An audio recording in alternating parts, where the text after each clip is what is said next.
Vamos abrir nossa Bíblia, irmãos, em Apocalipse, capítulo de número 3. Abra comigo a sua Bíblia, em Apocalipse, capítulo 3, versículo de número 7.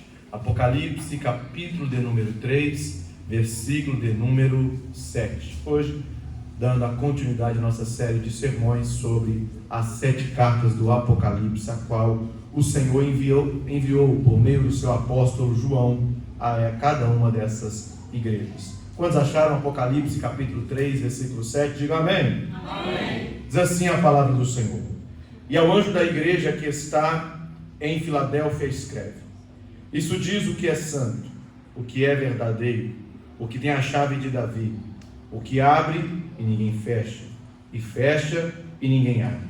Eu sei as tuas obras. Eis que diante de ti pus uma porta aberta, e ninguém a pode fechar. Tendo pouca força, guardaste a minha palavra, e não negaste o meu nome. Eis que eu farei aos das sinagogas de Satanás, ao que se dizem judeus, e não são, mas mentem. Eis que eu farei que venham, e adorem prostrados a teus pés, e saibam que eu te amo. Como guardaste a palavra da minha paciência, também eu te guardarei da hora da tentação que há de vir sobre todo mundo, para tentar os que habitam na terra. Eis que venho sem demora. Guarda o que tens, para que ninguém tome a tua coroa. A quem vencer, eu farei coluna no templo do meu Deus, e dele nunca sairá. E escreverei sobre ele o nome do meu Deus, e o nome da cidade do meu Deus, a nova Jerusalém, que desce do céu, do meu Deus, e também o meu novo nome. Quem tem ouvidos ouça o que o Espírito diz às igrejas. Amém?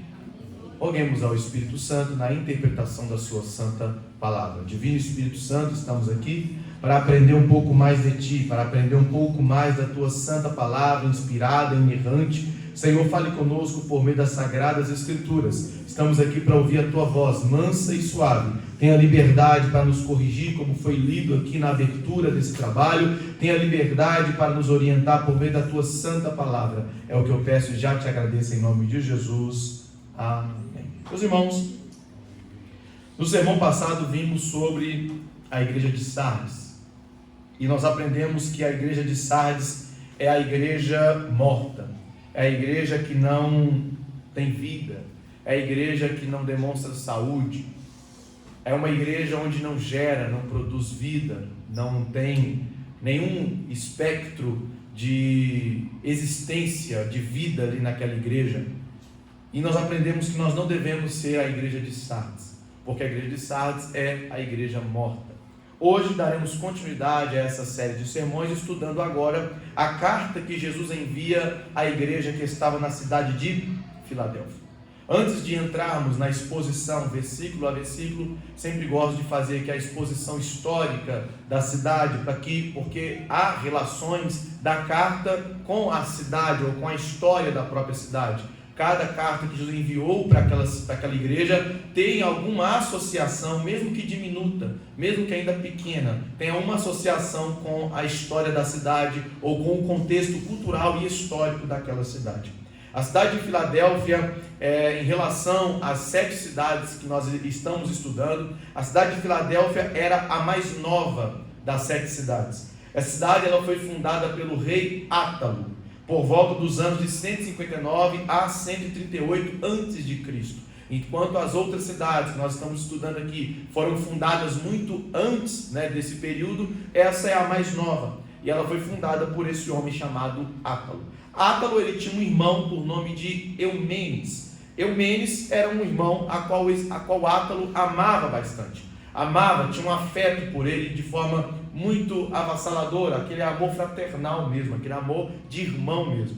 Este rei, Átalo, amava tanto o seu irmão Eumenes, que ele colocou o nome da cidade de Filadelfos, porque a palavra Filadelfos significa aquele que ama o seu irmão. A palavra Filadelfos significa aquele que ama a seu irmão, ou amor fraternal, amor de família, amor fraterno, amor entre irmãos. Daí vem o nome da cidade, Filadélfia, por causa que o rei que fundou a cidade né? Amava tanto a seu irmão, e quando foi fundar a cidade, colocou o nome da cidade de Filadélfia, aquele que ama o seu irmão.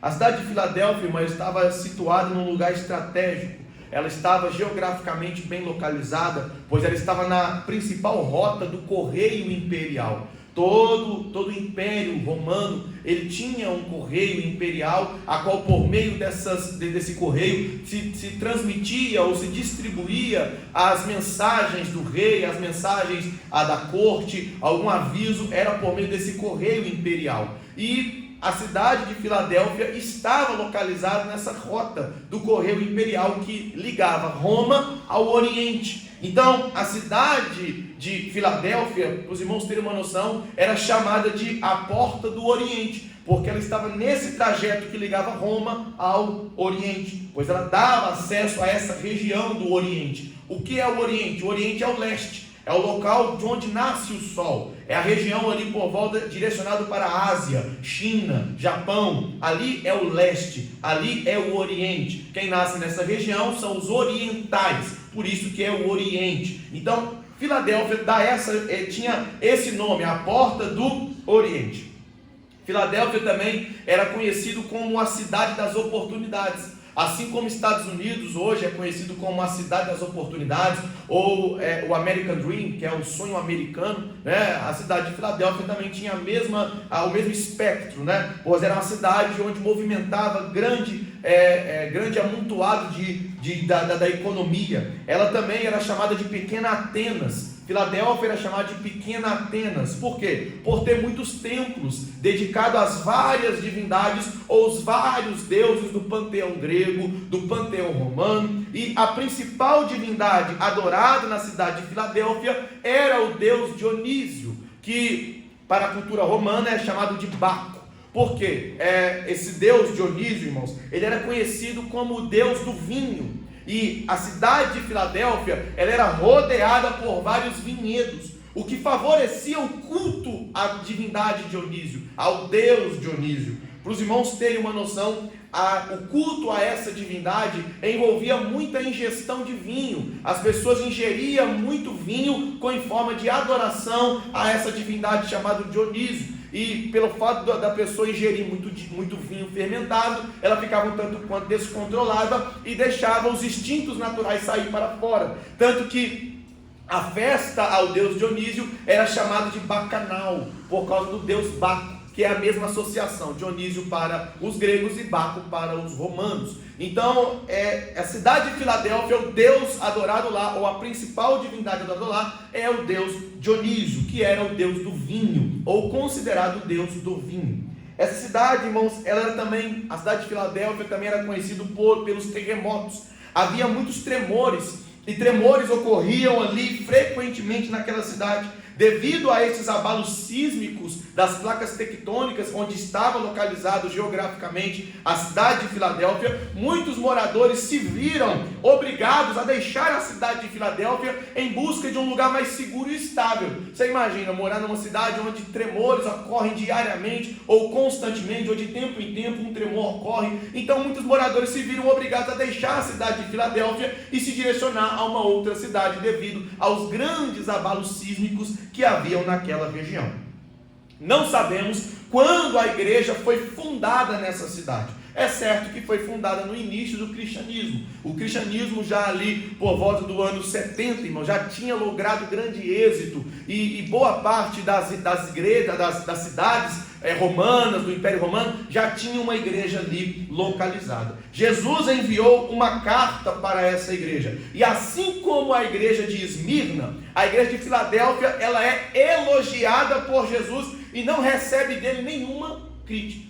Essas são as únicas duas igrejas a qual Jesus não tem nenhuma crítica para falar contra ela. São a igreja de Esmirna e a igreja de Filadélfia. Nas demais igrejas, na igreja de Éfeso, na igreja de Tiatira, Pérgamo, Sardes e Laodiceia, os irmãos vão encontrar sempre a palavra arrepende-te. Mas na cidade de Esmirna, ou na igreja de Esmirna, para a carta, destinada à igreja de Esmirna, e na carta destinada à igreja de Filadélfia, não existe a palavra arrepende-te, porque Jesus não cobra nada dessas duas igrejas, nem de Esmirna, nem de Filadélfia, no sentido de se arrepender de algum pecado. No versículo 7, começando aqui a nossa exposição versículo a versículo, o versículo 7, Jesus se apresenta a essa igreja, a esses irmãos, dizendo: isso diz o que é santo, o que é verdadeiro, o que tem a chave de Davi, o que abre e ninguém fecha, fecha e ninguém abre. Irmãos, temos aqui 3 características da essência de Cristo, ou da natureza de Cristo, ou da essência, da substância de Cristo, que é, primeiro, Ele é santo. Segundo, Ele é verdadeiro. Terceiro, Ele tem a chave de Davi. 3 características da essência de Cristo: Ele é santo, Ele é verdadeiro e Ele tem a chave de Davi. Primeiro, por ser santo, significa que Cristo é separado de tudo aquilo que é profano, Cristo é separado de tudo aquilo que é mundano, Cristo é separado de tudo aquilo que é pecaminoso. Jesus, irmãos, ao falar àquela igreja que Ele é santo, isso aqui tem um propósito. Aprenda uma coisa: a Bíblia Sagrada nada é por acaso, nenhuma palavra, nenhuma frase, nenhum versículo, nenhum texto é por acaso. Se está ali é porque tem um propósito, tem um objetivo, tem uma finalidade. Quando Jesus diz que Ele é santo,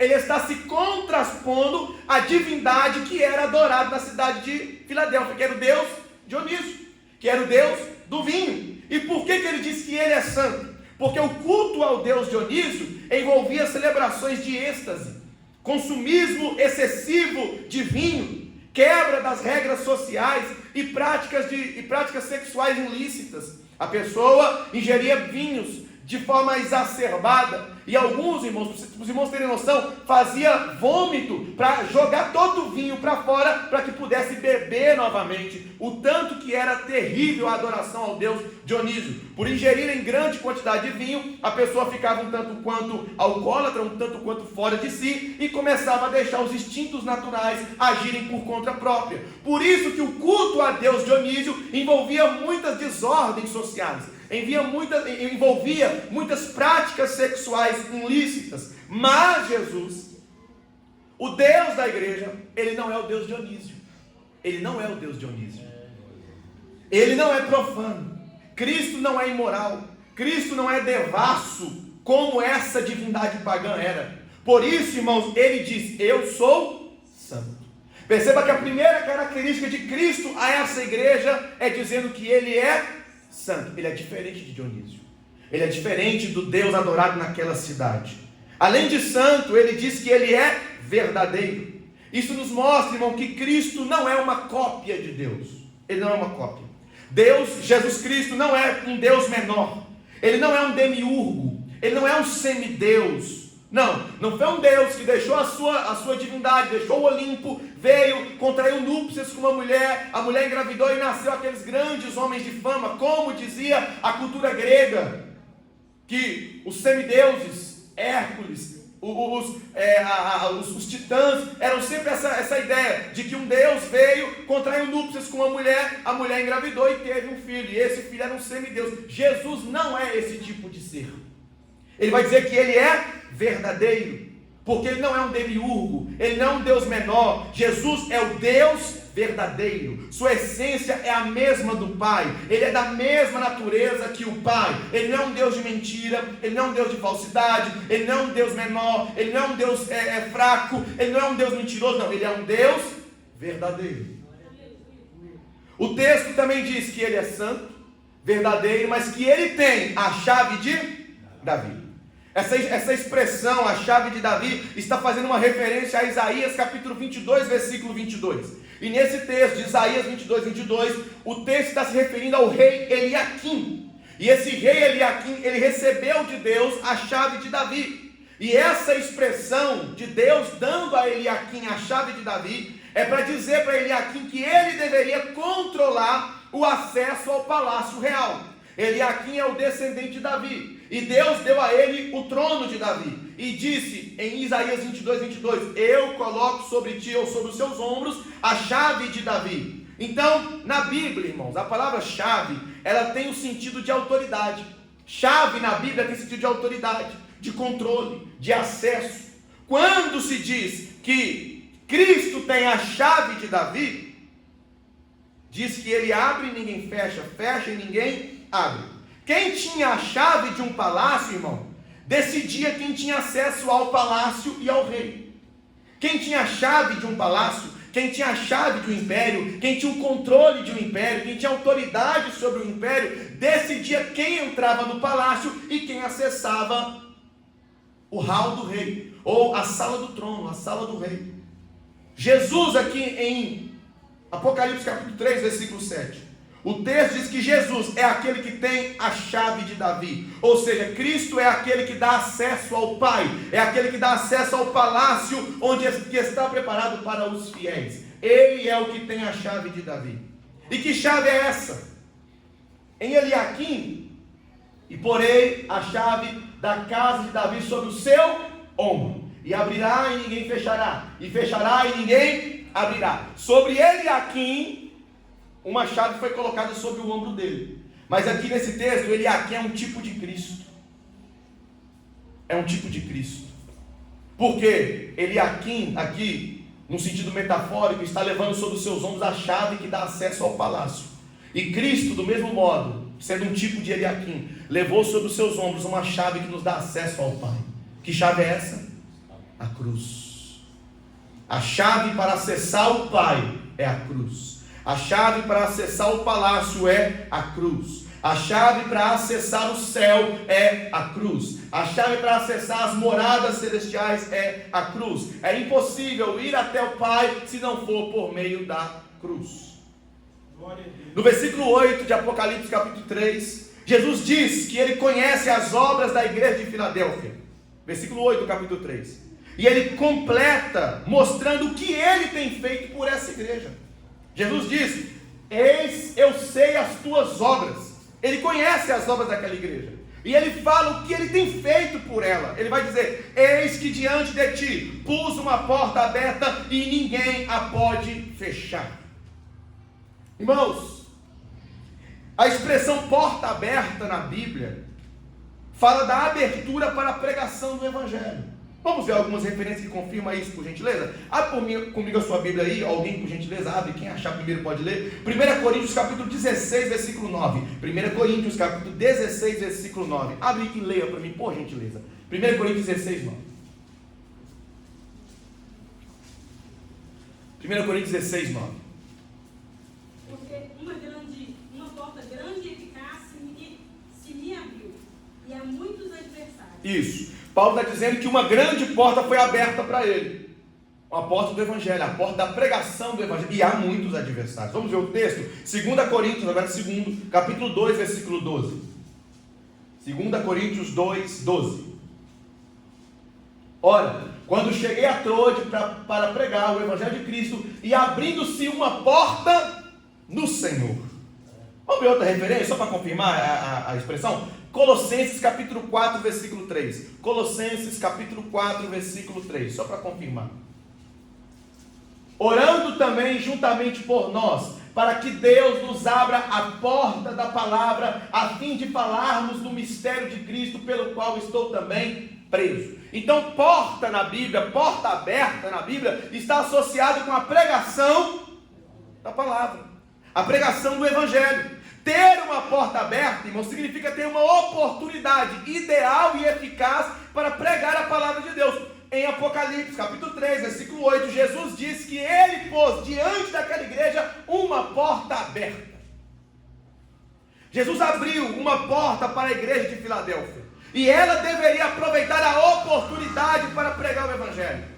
Jesus abriu uma porta para a igreja de Filadélfia. Esse texto nos mostra, irmão, que Jesus é o mais interessado em missões. O mais interessado em missões não são os líderes de missões. O mais interessado em missões não é a Assembleia de Deus, que é uma igreja missionária. Não, o maior interessado, além desses, o maior interessado acima de todos é o próprio Deus, é o próprio Cristo. Ele deseja que todos sejam salvos e que todos venham ao pleno conhecimento de Cristo.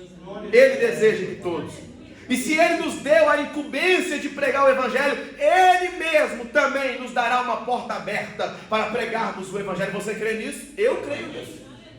Se Ele nos deu a incumbência de pregar o Evangelho a toda criatura, Ele colocará diante de nós uma porta aberta. E sabe qual é a notícia melhor disso tudo? Essa porta, se ele abriu, ninguém pode fechar ela. Ninguém pode fechar essa porta, porque foi ele que abriu.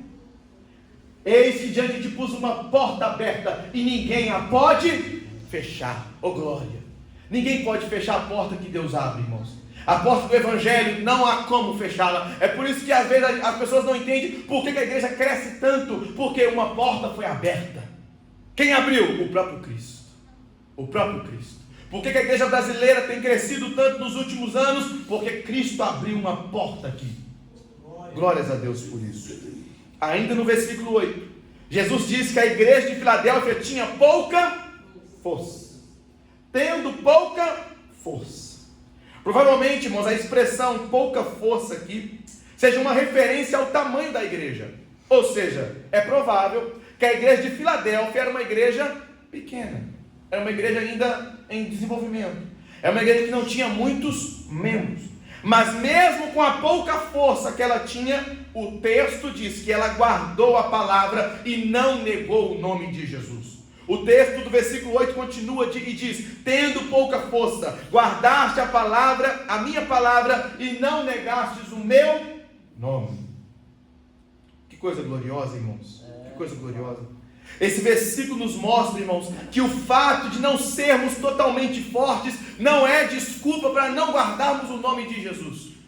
Vou repetir. O fato de não sermos totalmente fortes não é desculpa para não guardarmos o nome de Jesus.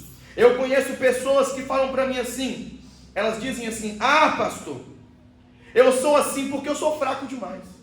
Ah, pastor, se eu fosse mais forte, eu trabalharia mais para Deus. Ah, pastor, se eu fosse mais forte, eu era mais crente.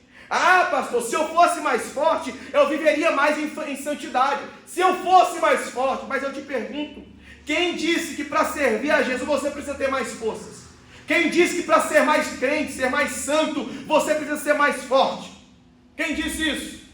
O próprio Paulo vai dizer: quando estou fraco, é aí que eu sou forte, porque a graça do Senhor aperfeiçoa na fraqueza dele. Lembre-se, meu irmão, não é na força do seu braço que Deus faz acontecer, não é na força do seu intelecto, não é na força da sua santidade. Ah, que pobre homem somos ao pensar que é na força do nosso braço. Não, é por meio da força de Deus que nós operamos. A dinâmica de Deus é diferente. Deus escolheu as coisas fracas deste mundo para confundir as fortes. E quanto mais, irmão, nós reconhecemos nossa fraqueza, mais aí seremos fortes. Quanto mais reconhecemos nossa impotência, aí seremos cada vez mais fortes.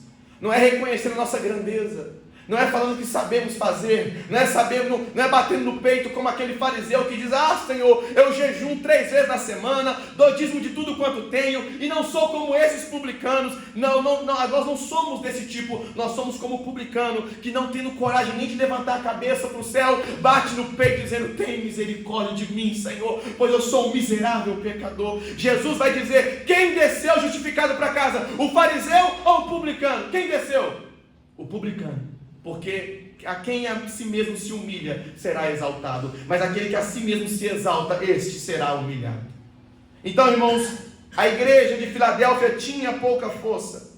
Era uma igreja que não tinha muita força, mas mesmo com pouca força, ela guardou a palavra de Jesus e não negou o seu nome. Filadélfia, irmão, é sinônimo de fidelidade a Deus. Mesmo não tendo muita força, mesmo não sendo muito grande, mesmo não tendo aquele ímpeto, ela guardou o nome de Jesus e não negou o nome bendito dele. Qual foi o resultado disso? Jesus abriu uma porta para essa igreja fiel. Ele abriu uma porta. Na cidade de Filadélfia, irmão, havia uma sinagoga de judeus. E por meio do versículo 9, podemos entender que os judeus dessa sinagoga, que estava na cidade de Filadélfia, estava perseguindo a igreja do Senhor.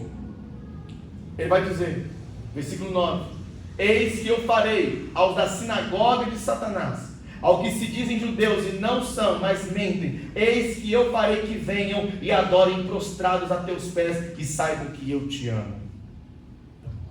O mesmo problema que a igreja de Esmirna enfrentava, lá em Apocalipse capítulo 2, versículo 9, onde havia uma sinagoga na cidade de Esmirna, que blasfemava, que zombava, que ridicularizava, que lançava palavras perversas contra a igreja, havia também uma sinagoga na cidade de Filadélfia que fazia a mesma coisa que aqueles irmãos sofriam lá na cidade de Esmirna. Sofria a mesma coisa. O que estava acontecendo na cidade de Esmirna acontecia também na cidade de Filadélfia. Qual era? Perseguição por parte de alguns judeus. Alguns judeus estavam perseguindo a igreja de Cristo.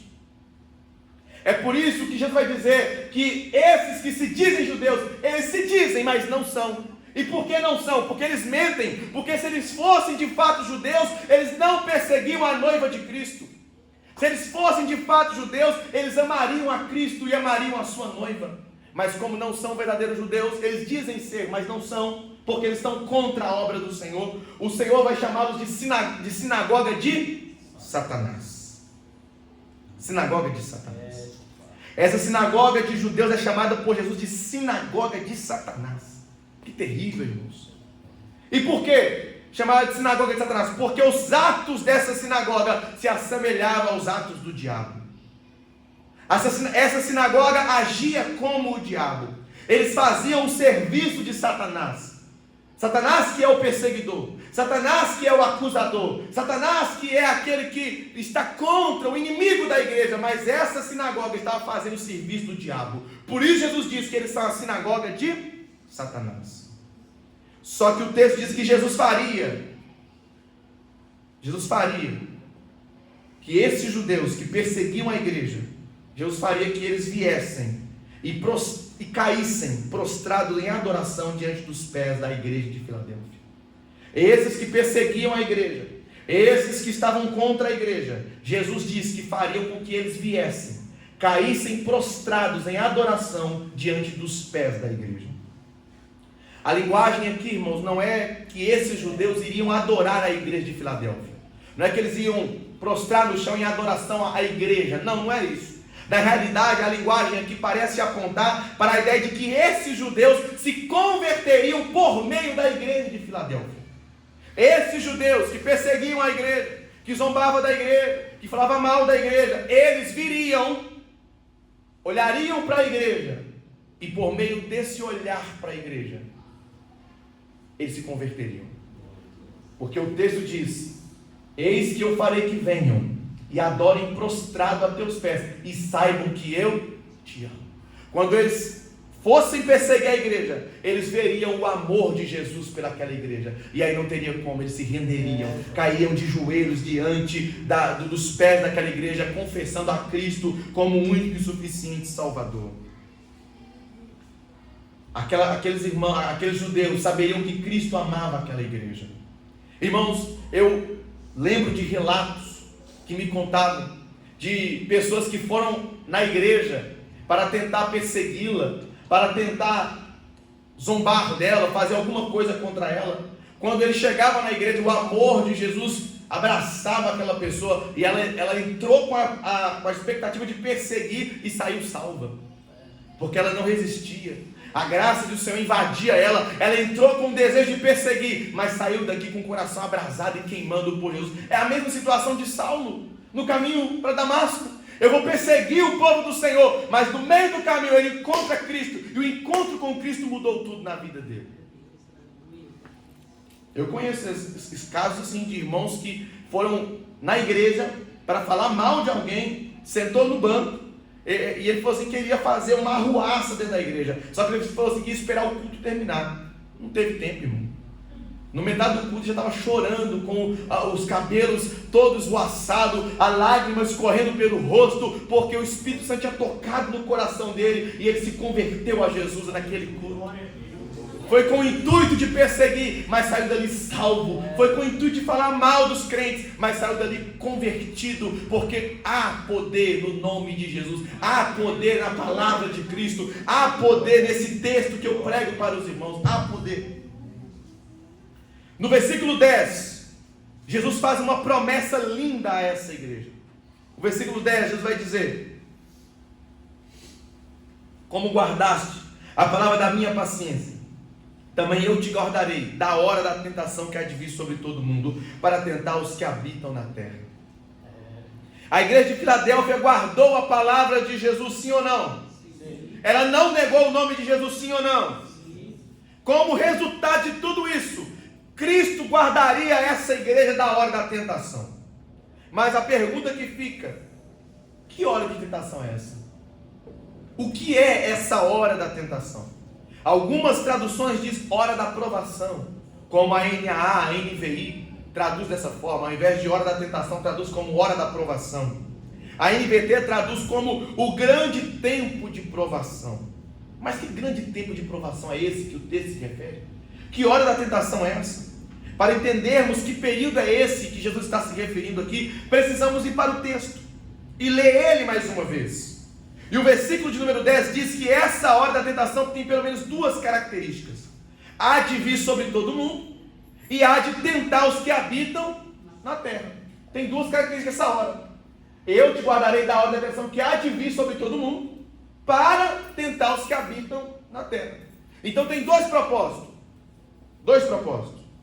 A hora da tentação virá sobre todo mundo e irá tentar os que habitam na terra, ou irá provar os que habitam na terra. Por meio dessas duas características, irmão, entendemos que essa hora da provação não é uma provação local, situacional, histórica, no sentido da época da igreja de Filadélfia, não, mas é uma provação a nível mundial. É uma provação que não é localizada, não, ela é uma provação a nível mundial, porque ela há de vir sobre todo mundo e vai provar todos que habitam na terra. Por meio dessa linguagem, irmãos, podemos entender que essa hora da provação é uma referência a um período que Jesus falou lá em Mateus capítulo 24. Um período que nunca houve e jamais haverá, que é chamado de grande tribulação. Esse é o período a qual Jesus está se referindo aqui, quando ele vai dizer que ele vai guardar a igreja de Filadélfia da hora da provação. Ele vai guardar essa igreja. E o que é a grande tribulação? É um período de 7 anos de grande sofrimento e de terror para a humanidade. É um período, irmão, onde Deus derramará o seu juízo sobre todos aqueles que se rebelaram contra Ele, todos aqueles que negaram o seu nome, todos aqueles que falaram mal do seu nome, todos aqueles que ultrajaram o seu nome, todos aqueles que amaldiçoaram o seu nome, todos aqueles que não se converteram ao seu Filho Jesus Cristo. Todos esses terão um momento sobre a terra de sofrimento e de ai. É o período onde os 7 selos serão abertos. É o período onde as 7 trombetas serão tocadas. E é o período onde as 7 taças do Apocalipse serão derramadas. A hora da provação, irmãos, é a 70ª semana de Daniel. É a última semana que falta. 69 semanas já se cumpriram. Falta apenas mais uma semana, que é a 70ª semana de Daniel. E é o tempo também chamado na Bíblia de a angústia de Jacó. Jeremias capítulo 30, versículo 7. Projeta para mim, por gentileza. Jeremias capítulo 30, versículo 7. Jeremias capítulo 30, versículo 7. Porque aquele dia é tão grande que não houve outro semelhante, e é tempo de angústia para Jacó, ele porém será salvo dela. É um tempo da angústia de Jacó. É o texto que nos diz que ai das grávidas naquele dia, ai daqueles que estiverem na Judeia, ai daqueles que naquele dia estarão vivos naquele dia, porque eles clamarão: monte, caiam sobre nós e nos soterrem, porque a dor será terrível nessa grande tribulação, irmãos. É 7 anos de grande ardor, de grande ira de Deus sobre a face da terra. A grande tribulação é um período do juízo de Deus, é o juízo de Deus sobre a face da terra. Mas de acordo com o versículo 10 de Apocalipse capítulo 3, de acordo com esse versículo, o texto diz que a igreja de Filadélfia não passará por esse período de provação. Olha para o texto. O texto diz que Jesus guardará ela na hora da tentação. É isso que está escrito, irmãos? Na hora da tentação? É na hora que está escrito? Na hora? Então vamos ver se está certo. Eu te guardarei na hora da tentação. Está escrito isso? Não. Está escrito o quê? Da hora. Há uma grande diferença de da e na. Deus não livrou Daniel da cova dos leões. Deus livrou Daniel na cova dos leões. Na fala de algo que está dentro. inserido. Mas dá, fala de algo que é antecipadamente. Fala de algo que não vai acontecer. Eu te livrarei da cova dos leões. Então você nem precisa passar por ela. Você nem vai passar por ela. Jesus vai dizer que Ele irá guardar da hora da provação que há de vir sobre todo mundo. Ou seja, antes que esse período terrível de sofrimento venha sobre a terra, Jesus irá tirar a sua igreja Filadélfia. Antes que esse período venha provar todos que habitam sobre a terra, Jesus irá guardar a sua igreja Filadélfia. Isso nos mostra, irmãos, a igreja Filadélfia é o modelo da igreja fiel. É o modelo da igreja perfeita. Perfeita nenhuma igreja é, mas é o modelo da igreja ideal. É o modelo da igreja ideal. Filadélfia é o modelo da igreja ideal. E por meio desse texto já podemos dizer que a igreja não passará pela grande tribulação. Nós seremos arrebatados antes desse período. A igreja de Filadélfia, irmão, não passará pela grande tribulação. A igreja de Filadélfia é a igreja fiel, é a igreja modelo, é a igreja ideal. E nós somos a igreja Filadélfia. Nós fazemos parte da igreja Filadélfia. Nós não passaremos pela grande tribulação. Algumas pessoas ficam preocupadas, irmãos, com a marca da besta. Ah, vai ser um chip colocado na mão. Ah, vai ser um número. Ah, vai ser isso, vai ser aquilo. Quem vai ser o anticristo? Ah, vai ser o Emmanuel Macron. Ah, vai ser o Donald Trump. Ah, vai ser isso, ah, vai ser aquilo. Irmãos, o anticristo só será manifestado depois que a igreja será arrebatada da terra. Eu não quero ver o anticristo, eu quero ver a Jesus Cristo. A igreja não é destinada para ver o anticristo se manifestar. Quem verá o anticristo se manifestar são aqueles que ficaram e aqueles que ficarão aqui no período da grande tribulação. Esses verão o anticristo se manifestar. Esses conhecerão a marca da besta. Eu não quero conhecer marca da besta nenhuma, irmão. Nós seremos arrebatados antes disso acontecer. Nós seremos arrebatados. Nós voaremos e encontraremos com o Senhor Jesus nos ares, e nada mais irá nos separar. Seremos apenas uma só grei, um só povo. Teremos somente Ele como nosso amado Senhor e Salvador. No versículo 11, Jesus diz, para confirmar a teoria de que Ele vai guardar a gente da hora da provação, o versículo 11 diz: eis que venho sem demora. Guarda o que tens, para que ninguém tome a tua coroa. Aqui Jesus afirma que a sua vinda, irmãos, está perto. A sua vinda será breve, será sem demora, será sem atraso. E o que Cristo exige da igreja? Ele promete: eis que venho sem demora. Só que essa promessa que ele fala é uma promessa responsável. É uma promessa que exige de nós responsabilidade. É uma promessa que exige de nós posicionamento. É uma promessa que exige de nós um comportamento diferente. Jesus vai dizer: eis que venho sem demora. Isso acalenta o meu e o seu coração, não é verdade? Ah, que coisa gloriosa. Ele vem sem demora. Ah, que coisa gloriosa. Só que o texto não para por aí. O texto continua. Ele vai agora te trazer o quê? A sua responsabilidade. Qual que é a sua responsabilidade? Guarda o que tens, para que ninguém tome a tua coroa. É isso que Cristo exige de nós. Jesus deu uma responsabilidade para a igreja. Qual que é? Guardar o que ela tem. E eu fico me perguntando: o que a igreja tem? Muita coisa, irmão. A igreja tem muita coisa. Tem a vida santa, a igreja tem pureza, a igreja tem os dons, a igreja tem o fruto do Espírito, a igreja tem o próprio Espírito habitando no meio dela, a igreja tem um nome escrito no livro da vida. Mas acima de tudo, a igreja tem um relacionamento com Cristo. É isso que a igreja tem, irmãos. Um relacionamento com Cristo. E é por isso que você deve zelar pelo seu relacionamento com Cristo. É isso que ele vai dizer: guarda o que tens, para que ninguém tome a tua coroa. A coroa da vida será dada àquele que vencer, das mãos do próprio Senhor Jesus.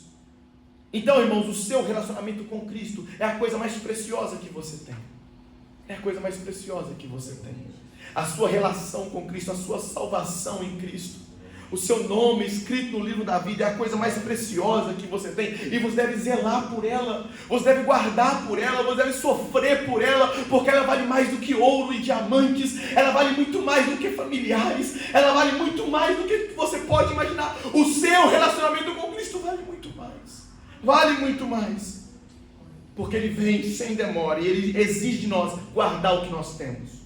No versículo 12, Jesus promete fazer 4 coisas com aquele que vencer. Quantas coisas? 4 coisas. Jesus promete, dizendo, no versículo 12, a quem vencer, eu farei coluna no templo do meu Deus. Está aqui a primeira coisa. E dele nunca sairá. E escreverei sobre ele o nome do meu Deus. Está aqui a segunda coisa. E o nome da cidade do meu Deus, a Nova Jerusalém. Aqui está a terceira coisa, que desce do céu do meu Deus. E também o meu novo nome. 4 coisas. A quem vencer, Jesus fará. Ao vencedor, Jesus fará uma coluna no templo de Deus. Segundo, escreverá o nome de Deus sobre ele. Terceiro, escreverá sobre ele o nome da cidade de Deus. E quarto, escreverá sobre ele o novo nome de Jesus. Ele vai dizer, e também o meu novo nome. Primeira coisa, Jesus fará do vencedor uma coluna no templo de Deus. Coluna fala de quê, irmãos? Firmeza. Esse templo aqui, ele está firme, está sustentado porque existem pilares, colunas ao redor desse templo. Os irmãos não estão vendo, mas existem colunas que seguram a estrutura dessa igreja. Coluna fala de firmeza, coluna fala de estabilidade, coluna fala de segurança. E lembre-se do que eu disse no início, a cidade de Filadélfia era assolada por quê? Por terremotos, por tremores. Placas tectônicas agitavam aquela cidade, mas para quem vencer, ele será uma coluna. É como se eu estivesse dizendo, o tremor da cidade não toca na minha igreja. O tremor da cidade não afeta o meu povo. O tremor da cidade não afeta o crente fiel, porque ele será uma coluna. Aonde? No templo do meu Deus. E que templo Jesus está falando aqui? Do templo de Israel? Não, ele não existe mais. Que templo é esse? É o templo que está no céu. Existe um templo no céu, a qual Cristo entrou e ofereceu o seu próprio sangue para a expiação dos nossos pecados. Existe um templo, a Bíblia diz em Hebreus capítulo 9 que existe um templo dentro do céu, e é dentro desse templo que nós seremos uma coluna firme, inabalável, estável, sem nenhum perigo, sem nenhum medo de terremoto, irmãos. E templo fala de quê? Fala de presença. Templo fala da presença de Deus. Nós seremos uma coluna dentro do templo de Deus, ou seja, nós estaremos lá, dentro da presença de Deus, seguros, firmes, estáveis. Glória a Deus. Segunda coisa, ao vencedor, Jesus escreverá sobre ele o nome de Deus. Irmãos, não sei se os irmãos já fizeram isso, mas na minha época de escola, ainda mais no ensino fundamental, era muito comum nós pegarmos uma caneta nossa, ou até um lápis, de colorir ou de escrever, cortar um pouco a ponta dele aqui e escrever o nosso nome naquele objeto. Sim ou não? Alguém já fez isso? Já colocou o nome na caneta, em algum objeto? Já fez isso? Por que você fez isso? Para dizer que aquele objeto era seu, lhe pertencia. Jesus vai dizer que ele escreverá o nome de Deus sobre o vencedor. Para quê, irmãos? Para dizer que eu e você somos propriedade de Deus. Sabe quando o fazendeiro, o boiadeiro, não sei como é que chama, marca o boi, marca o gado, para dizer o que, José Antônio? É dele, para dizer que é propriedade dele. Cristo escreverá sobre nós o nome de Deus. Para quê? Para dizer que nós somos propriedade de Deus, propriedade intransferível, propriedade exclusiva, propriedade certa. Nós somos propriedade de Deus, por isso ele escreverá o nome dele sobre nós. Terceiro, Cristo também, além de escrever o nome de Deus sobre nós, o texto diz que ele escreverá o nome da cidade de Deus, a Nova Jerusalém. Cristo escreverá sobre nós o nome da Nova Jerusalém. Irmãos, tanto na hora do nascimento, quanto na hora da morte, é necessário inserir o nome da cidade. Tanto na hora do nascimento, né? Meu filho nasceu tem 15 dias. Quando eu fui registrá-lo, pediu, a qual cidade você quer que ele seja registrado? Foi em Belo Horizonte. Nasceu em Belo Horizonte, vai ser registrado em Belo Horizonte. Quando a minha avó faleceu, lá em 2019, pediu-se para nós, para escrever qual é a cidade onde ela morreu, qual a cidade do óbito. E testificamos, Belo Horizonte. Então, tanto na hora de nascer, quanto na hora de morrer, tem que ter o nome de uma cidade. Tanto para nascer, quanto para morrer. Ele morreu aonde? Morreu na cidade tal. Ele nasceu na cidade tal. Então, tanto para nascer quanto para morrer, tem que ter o nome de uma cidade. E para que isso, irmão? Para localização geográfica, para pertencimento. Eu nasci em Pedro Leopoldo. Então, quando as pessoas vão perguntar o meu gentílico, eu falo que é o quê? Eu sou Pedro Leopoldense, porque eu nasci naquela cidade, eu pertenço àquela cidade. Nesse versículo 12, Jesus diz que escreverá o nome da Nova Jerusalém nos salvos. Para quê, irmão? Para mostrar que os salvos pertencem a uma nova cidade. Os salvos pertencem não mais a Pedro Leopoldo, não mais a Vespasiano, não mais a Belo Horizonte. Os salvos não pertencem mais a essa cidade que você nasceu. Não, você pertence agora à Nova Jerusalém. É por isso que você terá o nome da cidade escrito sobre você. Amém. Nós ganharemos uma nova cidadania, irmãos. É isso que você está dizendo. Nós ganharemos uma nova cidadania. E quarta coisa, Cristo escreverá sobre nós o novo nome dele. E também o meu novo nome. Naquele grande dia, Cristo terá um novo nome. Que nome será esse, pastor? Não sei. Não sei que nome. Não sei qual nome ele terá naquele grande dia, mas a verdade bíblica é que naquele grande dia, Cristo escreverá o seu novo nome sobre mim e sobre você. Para quê, irmãos? Isso fala de uma relação mais próxima, mais íntima. Sabe aquele colega que você, na sua infância, você vai, deixa eu escrever meu nome no seu gesso do seu braço? Deixa eu escrever o nome do gesso do seu braço. Alguns iam até mais além, deixa eu escrever meu nome na sua mão aí, alguma coisa do gênero. Para quê? Para mostrar o quê? Uma certa afinidade, uma certa ligação, um certo relacionamento. Cristo escreverá o seu novo nome sobre nós, para mostrar que teremos uma nova relação com Ele, uma relação de afeto, uma relação de intimidade. Uma nova relação será estabelecida quando Ele escrever sobre nós o seu novo nome. Não sei, não me pergunte qual. Cristo não revelou para nós qual será o seu novo nome, mas permaneça fiel que você saberá qual nome será em nome de Jesus. A carta encerra dizendo no versículo 13: quem tem ouvidos ouça o que o Espírito diz às igrejas. Perceba que igrejas aqui está no plural. Não é mais quem tem ouvidos ouça o que o Espírito diz à igreja de Filadélfia. Não é isso. Quem tem ouvidos ouça o que o Espírito diz às igrejas, no plural. Ou seja, cada uma das igrejas, irmãos, todas que existiram e que existirão, que existem, todas elas estão sendo conclamadas a ouvir o que a palavra de Deus diz aqui. Todas elas estão sendo chamadas para ouvir o que essas cartas estão dizendo para nós. E aqui eu já estou concluindo. O que nós podemos aprender com a carta destinada à igreja de Filadélfia? O que nós podemos aprender? Primeiro, aprendemos que Cristo nos deu uma porta aberta. Cristo nos deu uma porta aberta, irmãos. É Ele que tem a chave de Davi. E Ele nos deu uma porta aberta para pregar o Evangelho aqui nessa cidade. Aqui nesse bairro existe uma porta aberta que Ele abriu, porque Ele deseja ganhar essa cidade para Ele. Ele deseja ganhar essa cidade para Ele. Uma porta aberta foi aberta para nós. Se somos uma igreja fiel, como a igreja de Filadélfia, uma porta aberta foi aberta e nós devemos entrar por ela, aproveitar a oportunidade de pregar o Evangelho. Segunda coisa que podemos aprender: devemos manter a fidelidade a Jesus. Devemos guardar a sua palavra e não negar o seu nome. Sabe quando você guarda a palavra de Jesus e não nega o seu nome? Quando você diz não para o pecado. Você está guardando a palavra e não está negando o nome de Jesus. Sabe quando você guarda a palavra e não nega o nome de Jesus? Quando você diz que você é crente, salvo, redimido e lavado no sangue de Jesus. Ali você está mostrando que você não nega o nome dele, mas guarda a sua palavra. Sabe quando você diz, não, venha beber com nós, você diz não. Você está provando que você guarda a palavra de Cristo e não nega o seu nome. Quando ele chama você fazer alguma coisa que está contra o caráter de um cristão, ali você está demonstrando que você é aquele que guarda a palavra de Jesus e não nega o seu nome. Nós somos uma noiva, irmãos, e nós precisamos manter fidelidade ao nosso noivo. Você casaria com alguém que te trairia de hora em hora? Casaria com ele? Você manteria uma relação com quem te traísse de hora em hora? Talvez de hora em hora não, mas toda semana ele vai te trair uma vez. Saiba que Cristo teve a coragem de fazer isso. Teve a coragem de casar comigo e com você. Teve a coragem de assumir um relacionamento comigo e com você, que somos a igreja dele. E quantas vezes nós o negamos?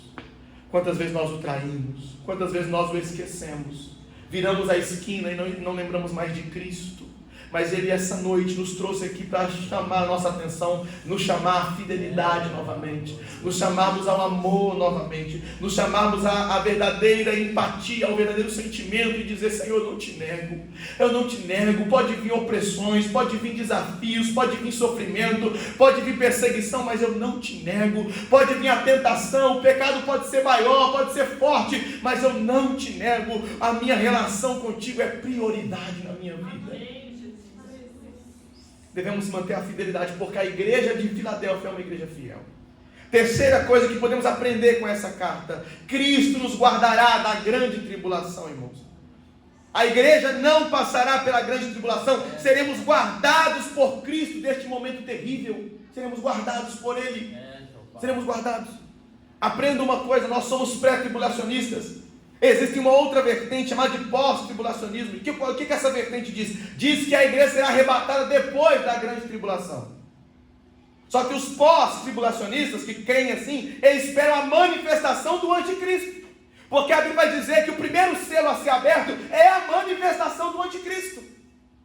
Só que nós, que somos pré-tribulacionistas, ou seja, nós cremos que a igreja será arrebatada antes da grande tribulação. Nós cremos que nós não esperamos o anticristo, nós esperamos a Cristo, a manifestação do Filho de Deus, que irá arrebatar a sua igreja para levar para as moradas eternas. Eu sou um dos que fazem parte dessa primeira ressurreição. Eu sou um daqueles que há de subir no arrebatamento e encontrar com Cristo. Você também é? Então junta comigo no glória em nome de Jesus. Nós somos aqueles que há de subir no arrebatamento para encontrar com Jesus Cristo. Nós não esperamos o anticristo, nós esperamos a Jesus Cristo. E quarta coisa que aprendemos com essa carta: devemos manter ativo o nosso relacionamento com Cristo. Por quê? Porque o texto diz que devemos guardar o que temos. Guardar o que temos. O texto diz: eis que venho sem demora, guarda o que tens, para que ninguém tome a tua coroa. Existe uma coroa reservada para mim e para você, mas para que nós possamos tê-la, para que nós possamos acessá-la, para que nós possamos ganhá-la, precisamos guardar o que temos, que é o nosso relacionamento com Cristo. O seu relacionamento com Cristo é o bem mais precioso que você tem. Então guarde ele, porque em breve, Cristo vem. Em breve, Cristo há de voltar e há de arrebatar a igreja fiel. A igreja de Filadélfia subirá para encontrar com os senhores nos ares, e nós estaremos para sempre com o Senhor. E a Bíblia nos diz: consolai-vos uns aos outros com estas palavras. Seja consolado em nome de Jesus. Seja consolado em nome de Jesus. Em nome de Cristo Jesus. Há uma porta aberta para nós. Entremos, preguemos o Evangelho e façamos a obra enquanto é dia, antes que venha a noite, quando não dá mais para trabalhar. Aproveite essa oportunidade em nome de Jesus. Oremos, agradecendo a Deus por essa rica palavra. Senhor Jesus, te agradecemos aqui, Senhor, por ter falado conosco por meio da carta à igreja de Filadélfia. Te damos graças, Senhor Jesus, porque queremos ser uma igreja Filadélfia.